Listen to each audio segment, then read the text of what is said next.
Welcome back, everybody, to the Friar Talk podcast and YouTube channel. Today, we're going live, going to be answering your guys' questions. And then, first off, we're going to talk a little bit about Mackenzie Gore and his most recent outing, and then just previewing the Phillies series a little bit. Because if the Padres show some life in this Phillies series, I am quite a bit more confident than I have been. But I'll start with you, Isaac. What were your thoughts on Mackenzie Gore? And how do you feel about him right now? And really, I guess the big question is, do you think he's going to get called up this year? And if so, when? Apparently, he had a pretty solid outing down in I think it's the Arizona Complex League. I think it's what it's called, the ACL. Apparently, he had a pretty good outing there. Of course, it's not any major competition. It's nothing to, go crazy about, but it's just a matter of getting him out there, throwing some innings, seeing what his stuff looks like and everything like that. Obviously, in AAA, he didn't look very good. That's definitely 100% a hitter's ballpark. You don't know how you're going to look. And I mean, we saw Adrian Martinez get rocked in that park too. So you just, that's for sure. Austin Hedges hit around 280, 300 in that ballpark. So, that's important to note. Mackenzie Gore, though, I don't know if he'll get called up anytime soon. I think mid-September earliest, but more likely we'll see him probably 2022, which I think if he's not up by 2022, then there's some major concerns. Not too many concerns right now just because, he didn't have any in-game action during the whole COVID season. And, the in-game action he had this year wasn't anything crazy, and he was getting lit up in it. So, you got to give the kid some time, give him more time. I know, Ryan Weathers is out there and he's not doing very good, but as far as Mackenzie Gore goes, that's your top prospect. You're grooming him to be an ace, and that's what this team needs to do. They need to be patient and just, hope some good happens in the next couple months. For you guys who don't know what his stat line was for the night, he threw 4 2/3 innings, allowed 1 hit, 1 earned run, which was a home run. Or actually, not a home run. He also had a hit by pitch, a walk, and 8 strikeouts. So he had a really solid outing. I mean, it is against lower level talent, which we expect him to be on, but the no walk or the 1 walk is really nice to see. I think he had 1 hit by pitch, which, hey, a pitch gets away from you, that's fine. We've seen Musgrove nail people. We've seen a couple other guys hit a ton of people, so it's not that much, but the walks is probably the key thing here. It looks like his location's back. It looks like he's able to throw his pitches for strikes, all of them. He's getting the strikeouts with his stuff, and it means he's not wasting pitches like he was before. It's just a good thing to see. And according to the minor league baseball, his next game should be also tomorrow. So it looks like he might have like a short stint tomorrow just to get back into the groove of things. So I actually kind of feel a little bit differently than you do, Isaac, just on when he will be called. I think there's a chance that he gets called up very soon, only because the lack of pitching right now on this team. And well, I saw a report today that Paddock is about weeks out. So not crazy concerning that he is going to be back soon. Now, it does sound like Darvish is going to be back soon, but I think there's a very good chance that we could see Mackenzie Gore come up and start in an important game. Potentially maybe that Wednesday game against the Dodgers. I would probably doubt that's as early as he'll come up, but I think more likely like early September. I would expect him to come up then. I do think that's the case. I think if he has 1 more solid outing in AAA, I think they're going to say, all right, he's feeling it. Let's call him up. Let's give this kid a chance to. I mean, right now, the season's in serious jeopardy, and there's not many arms that are there. So I think right now is a time where he could potentially get called up. But I don't know. That's where I'm at on it. I know it's a little bit different, Isaac. Do you think there's a chance that could happen, though? I know that you think that it's more likely 2022, but do you think there's a chance? Yeah, if the pitching was here, I would say guaranteed 2022. But the pitching isn't here right now. Darvish just threw his first bullpen today, and I don't know how it's gonna look. I'm kind of thinking he's gonna throw against LA. I'm not entirely sure, but obviously that's a big series, and for all season, both of these teams save their horses for each other. So I think that might be the case for that one. But Mackenzie Gore, obviously there is a chance. I think there's a chance for him and Adrian Martinez to both get called up and have an outing here soon. Just Mackenzie Gore, it's a matter of, are you ready to come up to the major leagues and provide provide that ace value that we thought we were gonna have from him. And maybe he doesn't have to be an ace. Maybe he can just go 4 or 5 quality innings and call it a day. But you don't want to call him up too early, rock the guy's confidence. Pretty much what they're doing to Weathers, which is criminal.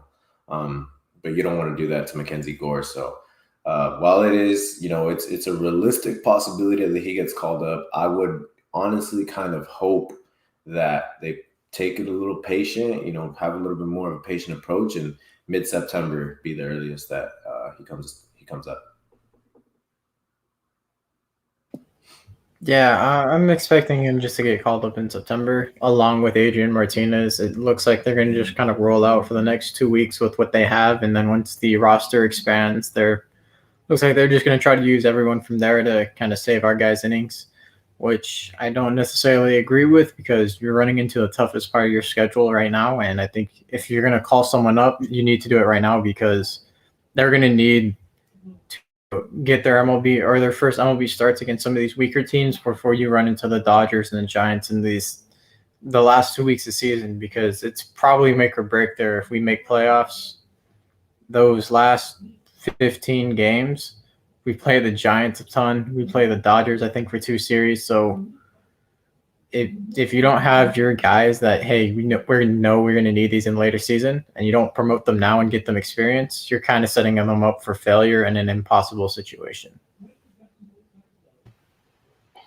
Yeah, I mean, that's definitely a possibility. I'm seeing a lot of stuff about just where the Padres are at right now. So I'm going to let's shift gears and talk about this Phillies series a little bit.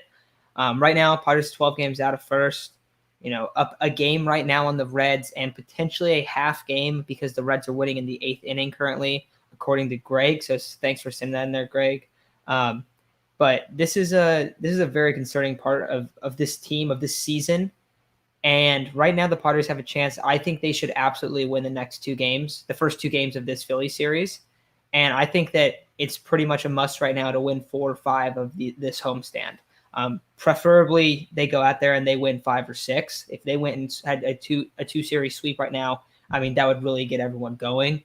But however, if they go 4-2, I still think that's a win. They just got to keep holding the Reds off. They're in a close spot. And if you guys have seen, the Padres have the hardest remaining schedule, I think, at an average opponent of I think their average winning percentage is 560, and the Reds are the second lowest, and theirs is 472, I think it was.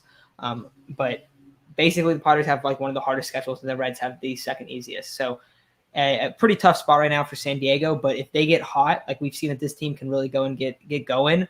So Isaac, do you think that this series can kind of get them going? Do you think there's a chance that happens? I know that right now it's a pretty rough spot after getting swept by the Rockies, but I think, potentially Snell and Musgrove to start out the series can be huge.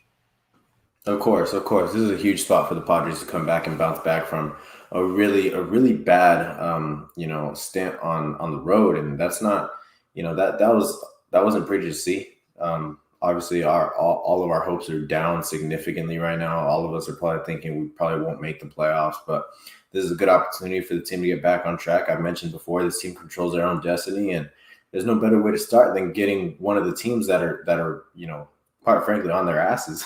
There's no better team to win against right now than the Phillies. Of course, other than the Reds, but we don't play them. It's time to get the Phillies off your backs a little bit, win at least 2 of the next 3, and get going from there. Go into that Dodger series a little hot streak of 3 games maybe, and it's just time for this team to wake up. I really like this lineup tonight. I'm really excited for this lineup tonight. We've mentioned that the leadoff should be Grisham or Pham, and Pham's leading off with Tatis next. Tatis playing center field. That's something new that we haven't seen yet. That's super exciting. Grisham will probably come off the bench, maybe Frazier as well, and that's also something really exciting to see. So hopefully this team finally wakes up, puts it all together, and puts up a lot of runs. And it's bump day today, so hopefully Blake Snell goes out there and shoves it. Yeah, I just want to see Blake Snell continue in the right direction. Last game he did struggle with his location a little bit, but he worked through some innings. And, he's kind of put together some quality start. I think, was it 3 or 4 in a row now where he hasn't really gotten shelled. He's really been building himself forward, and that's exactly what we need him to do. And we need him to go out and do that again tonight. I mean, the Phillies do have, MVP candidate Bryce Harper, but outside of that, I feel like Snell should have a pretty easy time with the lineup. And, it's kind of, this is probably one of the lineups I've most liked in recent memory because it just feels more complete. We'll see how Tatis does in center field. That's the only thing I'm kind of concerned with because center field is a lot of field to cover, and you're not familiar with the ballpark like that. You might get him running into some walls if he tries to track down a deep fly ball or some miscommunication with Fam out and left. It's just one of those things you never know how it's going to go until you watch it. So that would probably be my only concern. I'm hoping Snell's deals tonight. If we get 6 innings from Snell, I think that would be the perfect outing for him. And just kind of going back a little bit to like that spark stuff, Chase, do you think that this series could potentially provide that, especially looking at how tough of a schedule it's going to be after that? Yeah.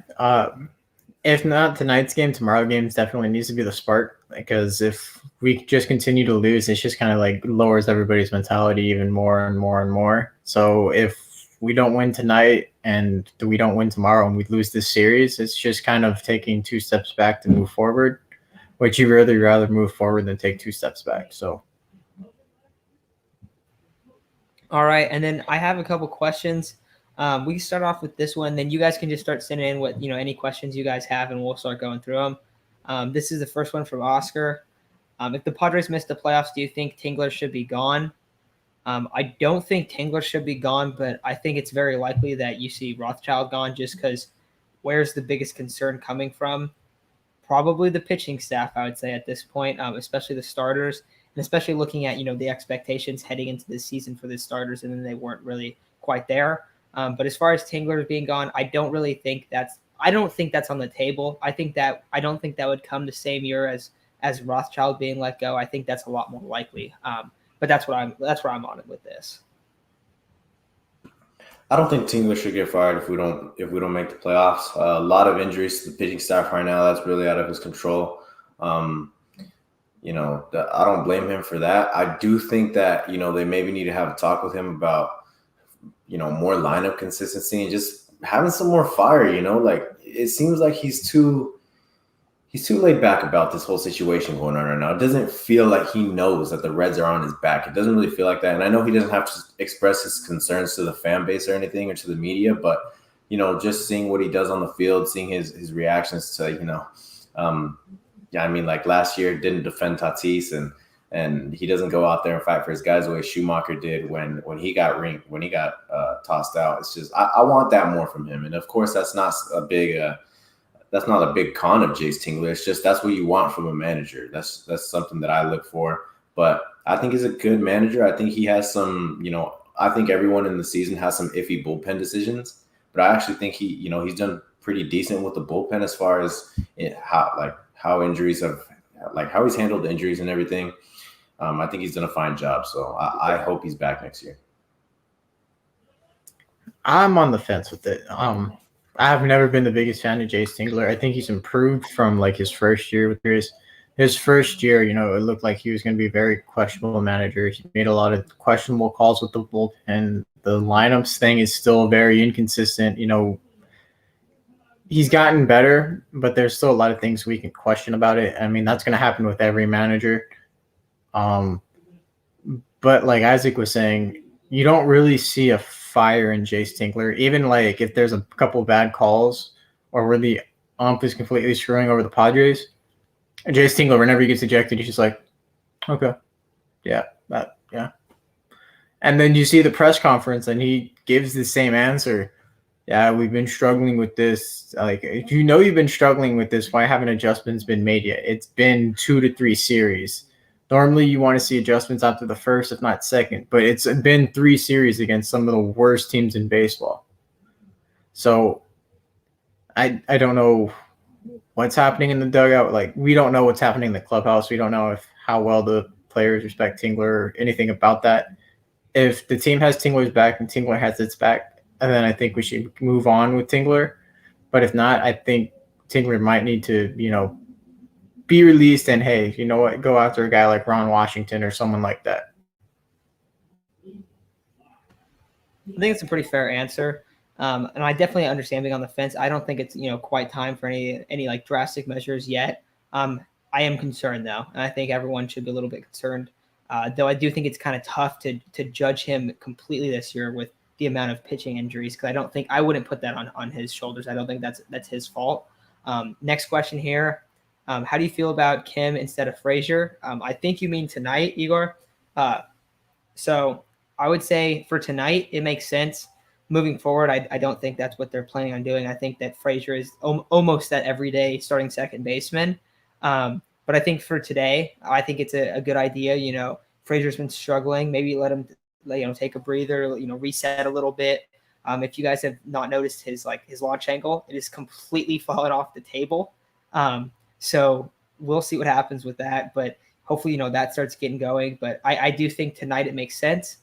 But I do think that Frazier will eventually pull through. It's just that his numbers are really down than what he normally is at right now.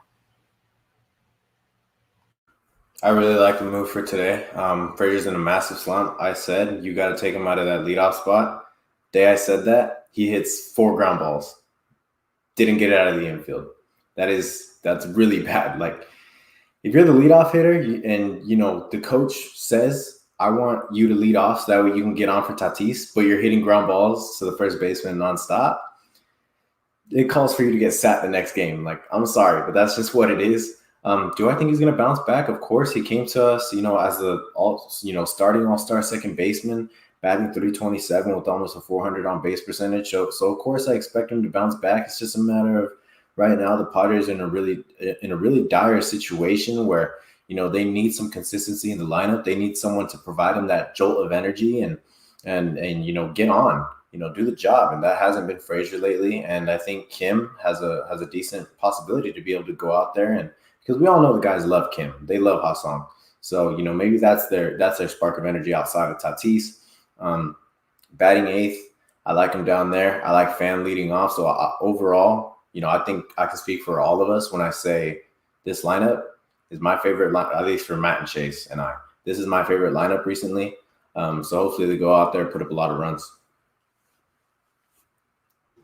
Yeah, absolutely. I mean, the way Frazier's been hitting, you probably want to sit him down and give him a break, because hitting 4 ground balls in a row and then with the previous games always hitting it on the ground, it's rough. Maybe you have him today, go get him one-on-one with the hitting coach and maybe that fix it. Give him a couple of days off, really focus on his mechanics of the swings. And then on the third day, hey, you know what? This guy's a little bit weaker of a pitcher in the league. Go after him, do your thing, see what adjustments need to be made after that, and then focus on it for your next at bat. And then number 2, I think he may have been sat today because it is lefty versus lefty. And with the way he has been struggling, I would probably prefer Kim in that situation too. If putting a guy, I don't know how Frazier's lefty numbers are, but I feel like Kim hits lefties just a little bit better. And with the way he's been struggling with the bat, I'd probably sit Frazier too. All right, interesting. I do think that right now it does make sense, but I think that we all have confidence in Frazier moving forward. Maybe not to put up the numbers that he was putting up in Pittsburgh necessarily, but to be a pretty solid table setter or into the lineup kind of guy, and just a really solid pure hitter, and probably a guy that's in the lineup maybe not every day, but most days. One thing I'll show here real quick: Scar Millie may as well pull the trigger and put Gore in the mix. Not like we are already sinking. I'm all for it.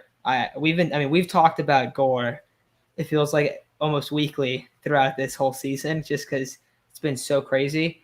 Wouldn't it be nice if Mackenzie Gore came in and kind of got everyone going again, in like a week or two, and it kind of gets everyone woken up a little bit, all of Friar faithful, and he's a guy that comes in and potentially could save the season. I mean, that would talk about a year where it's just so many up and downs. That would be a fantastic way to end it. And kind of, let everyone remember, all right, this is the Mackenzie Gore that we thought that, was a top 3 pick, wasn't it? As number 2 pick, super high, right? A top 5 prospect. Now he's down to 64.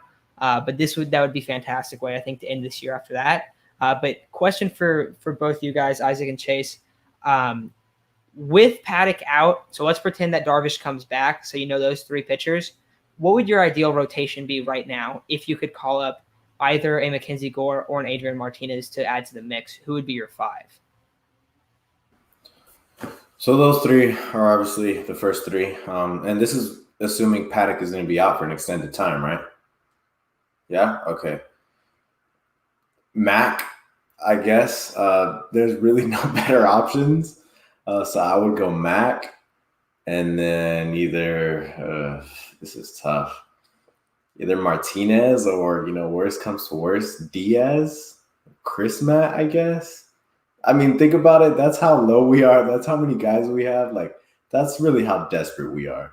But Mac would be my 4 just because who else do we have? So are we assuming Weathers is in or out of the rotation at this point?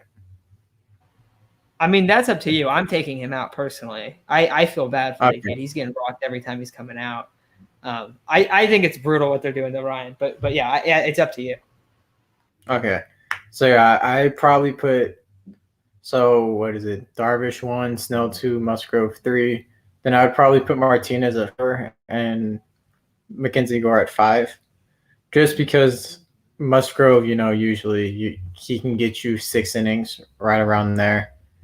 And then Adrian Martinez, we don't know how he's been, but it seems that he can pitch deep into games. And if Tingler does let him do that, I feel like him and a Ryan Weathers piggyback would be nice. Having him, Martinez go 5 innings and then Weathers come out of the bullpen for a couple.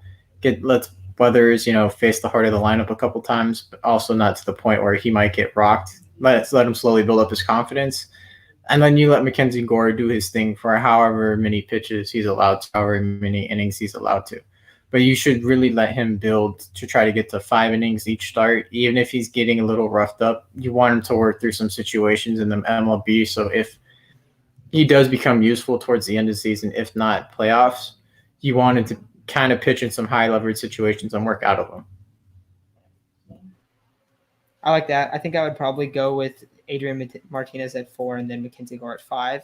And then really I think it would just be performance based, and then whoever it pitches better up to that point would probably take over the 5 and Paddock would move into 4 when he would come back. I'm guessing that's kind of similar to what you guys were thinking. But I do kind of wonder how long they would be able to go. Another option I think that we didn't bring up, it would be Reese Neer. He could potentially go after either of those 2 guys. Because he's came in and he can go 3-4 innings. He really can. And Chase, we were talking about it. I don't know if it was the last live stream, but we were talking about it one time recently that he goes like 7 innings when he gets called down into the minors. Like he could be stretched out a lot more. So him potentially kind of coming in, him, Stammen, or Nabil or Miggy Diaz as well that can come in there and eat up a lot of innings. That can help a lot. Another thing is, if they call up Mackenzie Gore and it's the first inning and he's getting roughed up, they might have to pull him, a little early. Well, there's a lot of guys in the bullpen that can pitch for a lot of innings and kind of like eat up those days if it's like a lost day. But I think potentially getting the high end of Mackenzie Gore is worth it at this point. Not a fan of signing Jake Arrieta to come in and get rocked and deliver a loss. Like I would just rather see, and I get it might take like a week because he needs to get another started. But I think as soon as possible. And I think that you could have called in Adrian Martinez straight from AA. That's kind of where I was at with this team. So we'll see how it goes out. But let's see. What else do we got? Not that big on the minors. Is Reggie Lawson way too far away? Reggie Lawson's hurt still, right? He's working his way back from injury. I haven't checked his stats more recently, but like a month ago, he was only going an inning or 2 per start just so that he was building up his pitch count. So I don't think he's an option this year. If he does get called up in September, I don't think it's going to be anything in more than a relief role just because he is coming back from injury and still working his way back. So yeah, I think if he come up at all this season, it's definitely going to be in like a 1 or 2 inning stint type of role. Okay. Yeah, that makes sense. Cronenworth should throw a couple bullpens. Yeah, we were talking about that. We were talking about that a while back. Yeah, we said that's the way you fix the season is you let Cronenworth, bring his inner Ohtani out and save the team. Yeah, bro, he struck out Mookie. He did strike out Mookie. He sat him down. Got a couple other comments. Offense going to break through tonight. Really hope so. Really hope that's the case. That would really, this team has been so dead lately. So getting a little spark would be, that's all that we're asking for at this point. It's like, please just get going, get hot, and sneak into the playoffs, because that's what it is at this point. The injury bug in all of our clubhouse, top to bottom. Martinez got roughed up in his first start in El Paso. Yeah, he did get roughed up, but I think you're going to see him come out there again. That happens a lot in El Paso. I think that we were talking about that a little bit. We will see you tomorrow. His next start is tomorrow night. So I feel like he's going to do a lot, but I feel like it's one of those things with El Paso. So I think once he makes an adjustment, he'll be fine.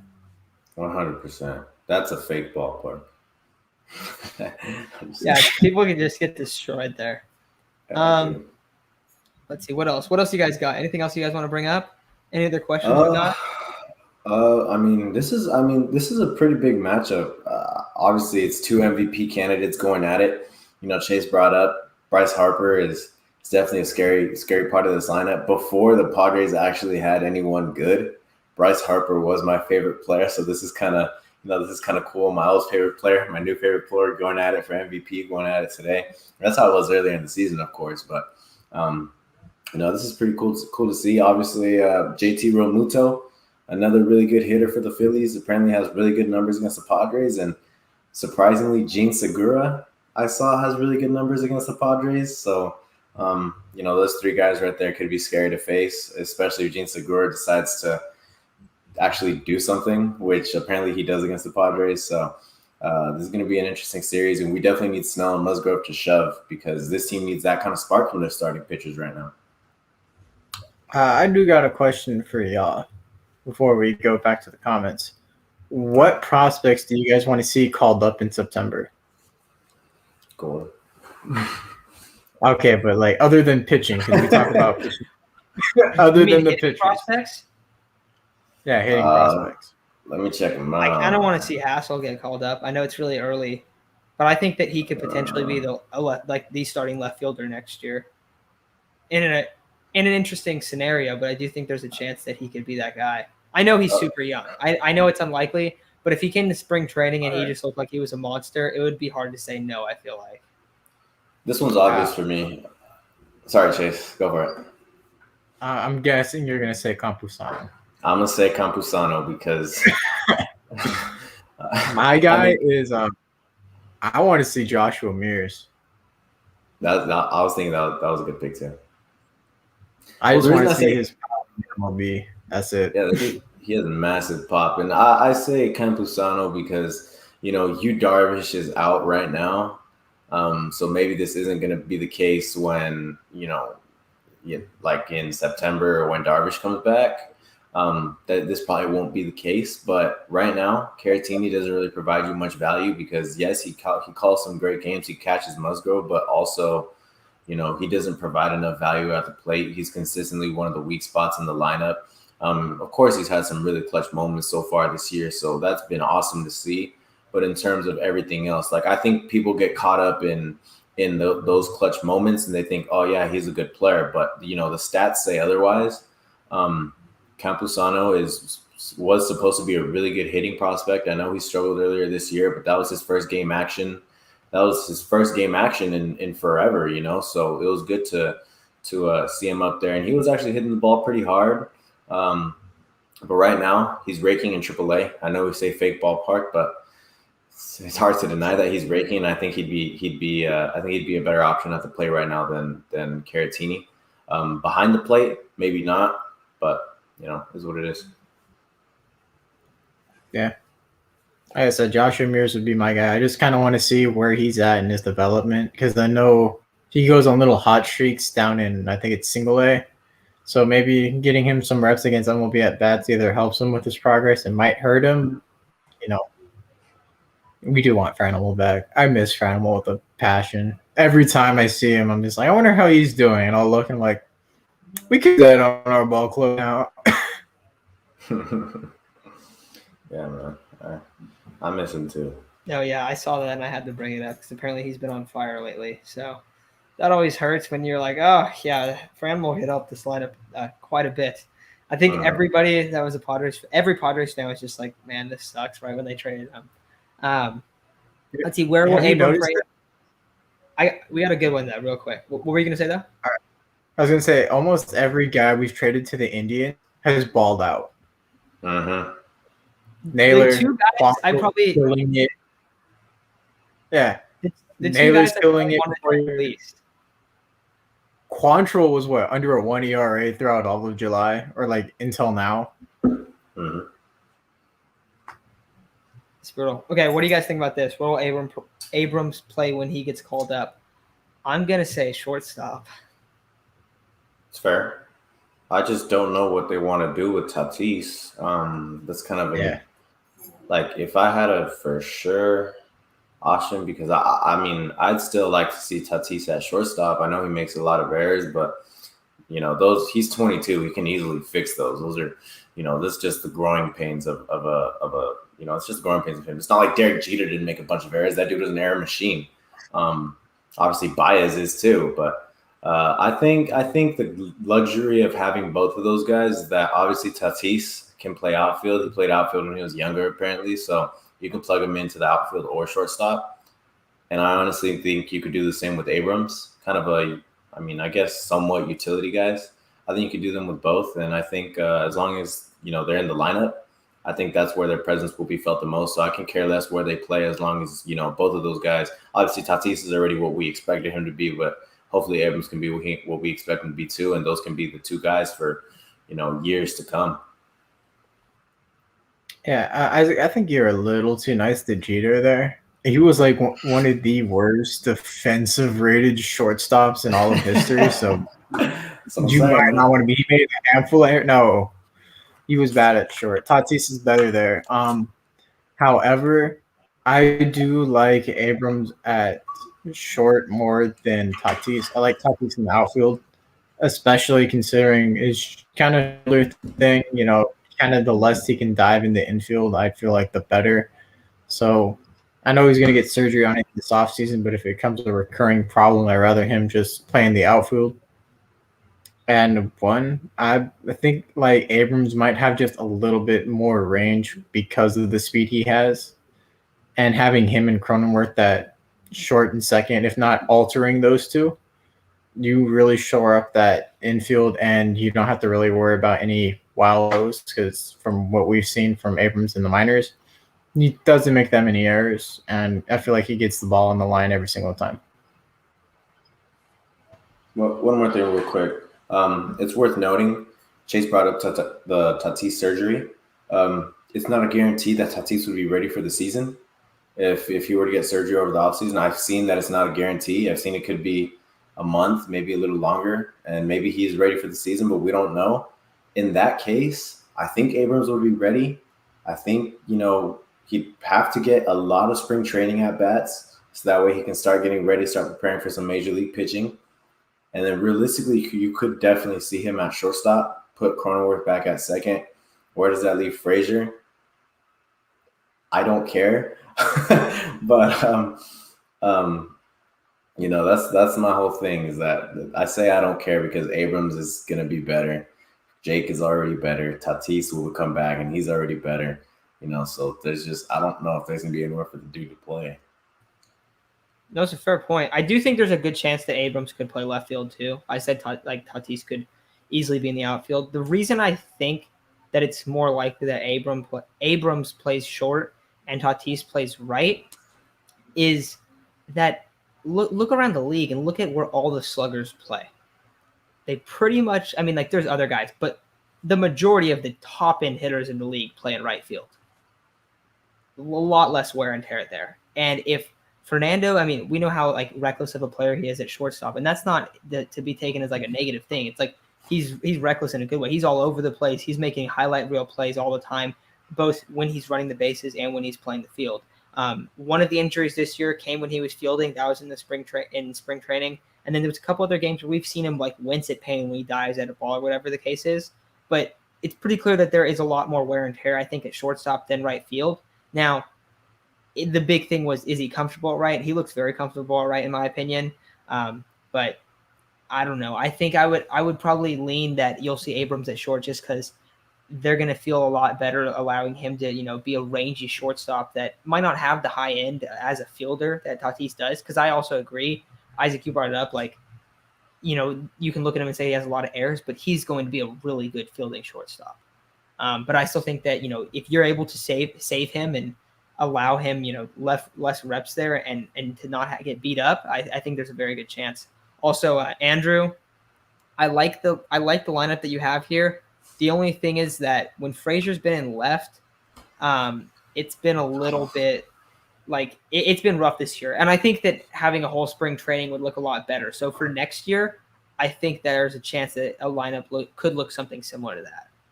I'm glad you brought that up, Matt, because I was going to say this year, I don't want that dude touching left field. That guy, all I had to do was watch his first game to know he sucks at left field. Well, to be fair, he doesn't have a lot of reps in Petco. He was playing his whole year at PNC, so I'd feel better, in the off season you get some reps in Petco after spring training and everything. But yeah, absolutely not this year. And I feel I'm more of an advocate for Tatis and right, just because I feel like his arm plays so much better there than at shortstop.